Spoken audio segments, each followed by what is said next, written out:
আসসালামু আলাইকুম। কনস্টেবল নিয়োগ দেবে বাংলাদেশ পুলিশ। জিপিএ 2.5 হলেই আবেদন। বিস্তারিত জানতে সম্পূর্ণ ভিডিওটি মনোযোগ সহকারে দেখুন। নিয়োগ বিজ্ঞপ্তি প্রকাশ করেছে Bangladesh police. Training recruit constable TRC পদে লোক বল নিয়োগে দেবে বাহিনীটি। এসএসসি বা সমমান পরীক্ষায় জিপিএ 2.5 হলেই আবেদন করা যাবে। আগামী 1 জুলাই থেকে 24 জুলাই পর্যন্ত আবেদন করা যাবে। আবেদনের যোগ্যতা আগ্রহী প্রার্থীদের এসএসসি বা সমমানের পরীক্ষায় উত্তীর্ণ হতে হবে। ন্যূনতম জিপিএ 2.5 থাকতে হবে। আবেদনের জন্য বাংলাদেশের স্থায়ী নাগরিক ও অবিবাহিত হতে হবে। তালাকপ্রাপ্ত গ্রহণযোগ্য নয়।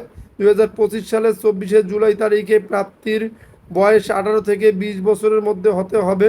শারীরিক উচ্চতা আপনারা বিস্তারিত দেখে নেন। আবেদন করবেন যেভাবে আগ্রহী প্রার্থীরা আবেদন করবেন ওয়েবসাইটে ক্লিক করে।